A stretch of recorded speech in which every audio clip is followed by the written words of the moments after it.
I only went to court to argue a parking ticket, nothing more. But when Judge Naomi Vega looked up from the bench, something in me shifted, quiet but irreversible. I wasn't expecting the warmth in her voice, or the way her eyes lingered just a second too long. What began as a routine hearing unraveled into a connection that would risk my reputation, break open my guarded heart, and change everything I thought I knew about love. If this story stirs something in you, and you want to hear more sensual, slow-burn queer stories, hit the subscribe button. I post daily, and it's just me here, crafting every word, every story, for you. I never expected to walk into court and leave with my life unraveling in the most delicious, terrifying way. It was a Thursday morning in early spring, the kind where the city still hadn't decided whether to warm up or stay cold out of spite. I wore a blazer I hadn't touched since grad school, and heels I instantly regretted. The traffic ticket was minor, a technicality from a temporary zone change outside my building. I knew I could fight it. I'd spent nights rehearsing my explanation, confident it would be over in 10 minutes. What I hadn't rehearsed was her. The courtroom was smaller than I imagined, more wood paneling and humming fluorescents than grand declarations of justice. I took a seat in the back row, clutching my envelope of evidence like it could shield me. That's when the bailiff said her name. All rise for the Honorable Judge Naomi Vega. And then she walked in. Not marched, not swept, just entered. With quiet authority. She was older than me, maybe mid-40s, with sharply tailored lines and an economy of movement that demanded attention without ever asking for it. Her black robe flowed as she took her seat, and when she finally looked up to scan the room, her eyes landed on me, just for a second too long. That look felt like a spotlight, like she'd peeled back every layer I'd carefully wrapped around myself since college. I looked away, cheeks flushing, and pretended to reread my paperwork. When my name was called, my legs resisted. I walked forward, pulse hammering, and stood at the defendant's table like a schoolgirl presenting a late assignment. Judge Vega raised a brow as she adjusted her glasses. Miss Rivera, you're contesting a citation from February 19th? Yes, Your Honor, I said, hating how my voice trembled. Go ahead. I launched into my explanation, calm, detailed, well-practiced. I even had photos. But halfway through, her gaze shifted from my evidence to me, and stayed there.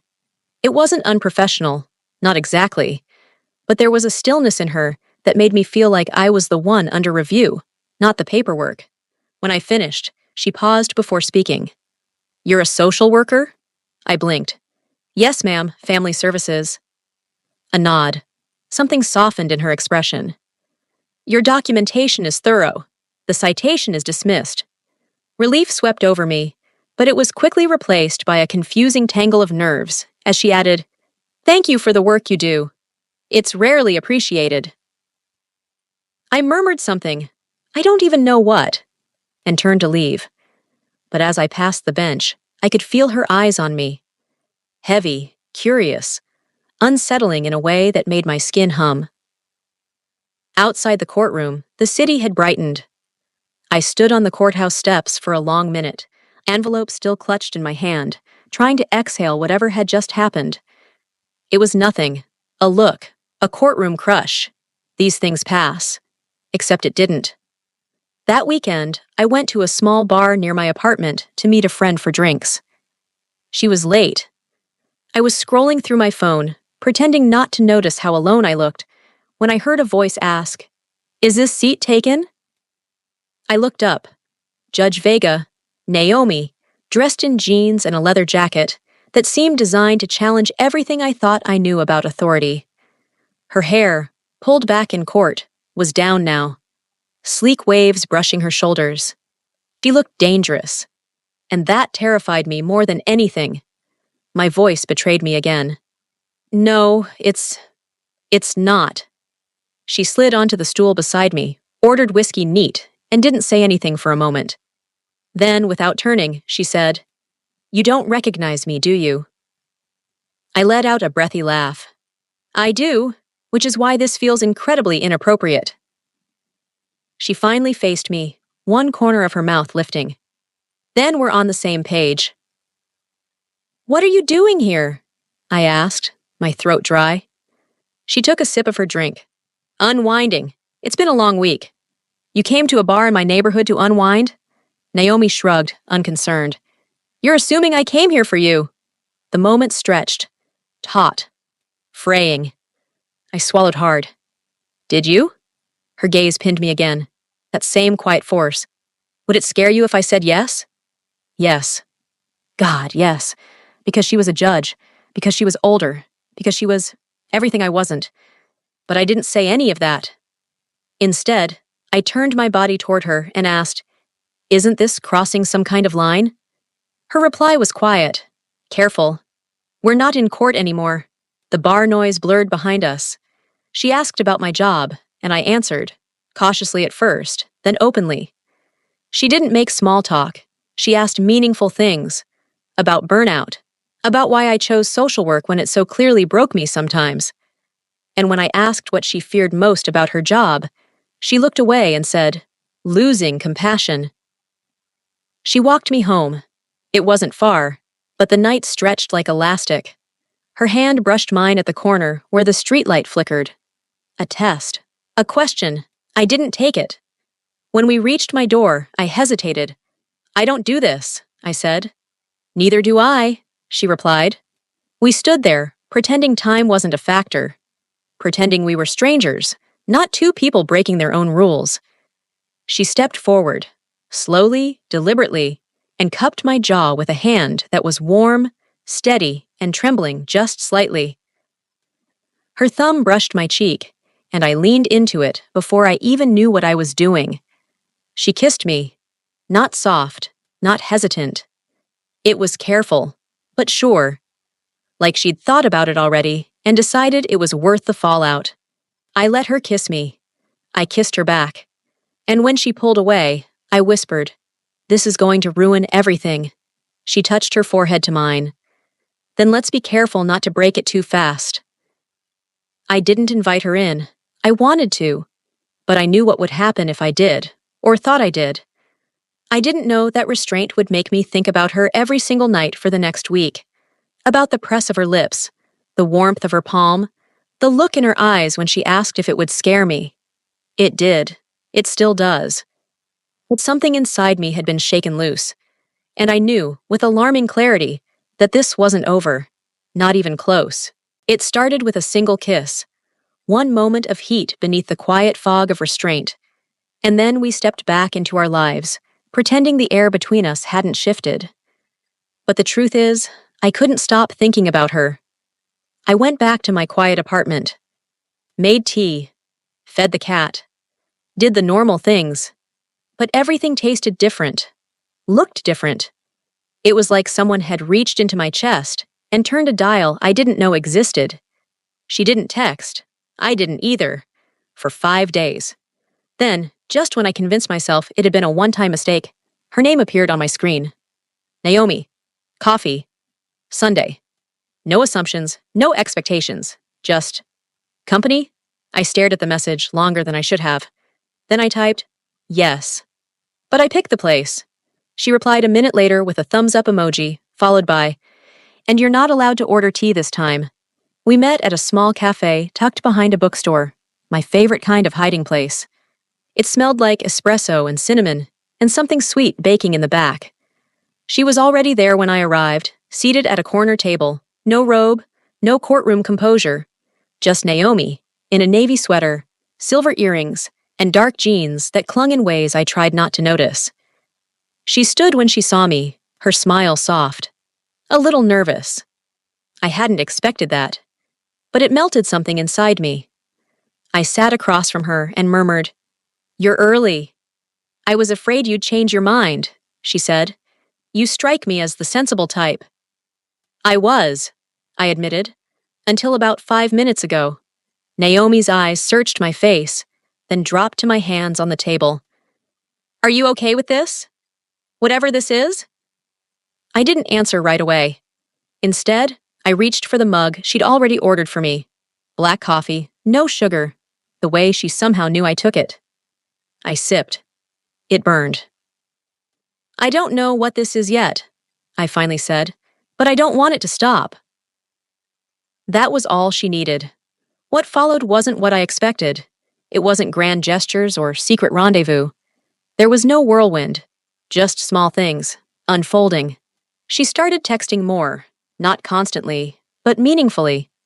A line from a book, a photo of the sun setting behind the courthouse, a video of her cat knocking over a water glass with the sheer malice of feline spite. I started looking forward to them more than I wanted to admit. Then, one Friday evening, she invited me to her house. Not for dinner, not for anything specific. Just come, she said. No pressure.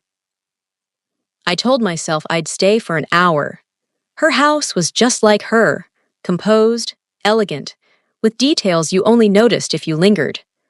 A candle burned on the kitchen counter, something citrusy and clean. Jazz played low in the background, and she was barefoot, wearing a button-down shirt half untucked and a look that made my breath catch. "You came," she said, voice low. "You asked." She handed me a glass of wine. I took it. We talked on her couch for a while, about her parents, about how she hated cooking, about how she still sometimes dreams about past cases. Ones she lost, ones she won but didn't feel good about. And I told her things I hadn't told anyone in years. How I'd always been the responsible one, the sister who stayed close to home, the friend who said no. How I'd grown tired of it, of holding everything together, while my own heart lived half asleep. At some point, she reached for my hand. Her thumb brushed my wrist, slow and quiet, and I stopped talking. "I think about you," she said, just above a whisper. I turned toward her, heart pounding, even when I shouldn't. "I know," I said, and then she kissed me again. This time, I didn't pull away. She tasted like wine and silence, the kind that begs to be broken. Her hands were sure, warm, and gentle all at once. When they slid under my sweater, I gasped. Not from shock, but from the honesty of it. The vulnerability in being wanted, deeply and without apology. We moved slowly, cautiously, like people who knew the cost of being hurt and were still choosing to risk it anyway. She undressed me in pieces, pausing to ask, "Is this okay?" I said yes. When she leaned down and kissed the curve of my hip, the inside of my thigh, I felt my pulse everywhere. She made me feel seen, not admired, not ogled, seen. And I wanted to see her too, beneath the robes and the perfect control. I wanted to know how she felt when she wasn't leading, wasn't hiding. That night, we didn't sleep much. Not because we kept going, but because after, when our bodies were still and tangled in her linen sheets, we couldn't stop touching, talking, breathing each other in. At one point, she ran a hand along my spine and whispered, "I haven't felt this peaceful in years." I said nothing, just kissed her again. Slowly, like I wanted to remember how her mouth tasted when she was finally safe enough to say things like that. The next morning, I wore one of her shirts while we made eggs. She teased me about how serious I looked, reading the back of the seasoning jar. "You always look like you're solving something," she said, smiling into her coffee. "I am," I replied, "trying to figure out how this is real." Her smile faded just slightly. "It's real. That's what makes it dangerous." I didn't ask what she meant. I didn't need to, because part of me already knew. What we had, whatever this was becoming, couldn't stay in the shadows forever. Not with her job. Not with mine. And definitely not in a city that gossiped harder than it governed. But that morning, with her arms around me and the scent of eggs and coffee filling her kitchen, I allowed myself one brief, dangerous wish. That maybe, just maybe, this time I wouldn't have to give up something beautiful to survive. We tried to keep things quiet. At first, it was easy. We lived in different circles.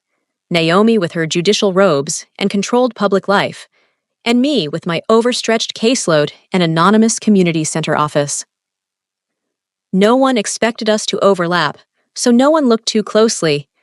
But the walls started to close in. It wasn't just the risk, it was the silence. I couldn't mention her to my friends. She couldn't introduce me at the Bar Association fundraiser. We existed in doorways, in early morning texts, in the breathless space between responsibility and desire. And I was starving for more. The first crack came during a team meeting at work. My colleague Lena had seen me at a coffee shop downtown, the one Naomi and I had started frequenting on slow Sundays. She'd spotted me laughing, head tilted toward a woman she hadn't recognized. "She looked important," Lena said, nudging me with a grin. "You dating someone?" My pulse stuttered. I smiled, thin, non-committal. "Just a friend." But that night, I sat on Naomi's couch with a glass of wine I barely touched and confessed, "Someone saw us." She didn't flinch. "Did they say anything?"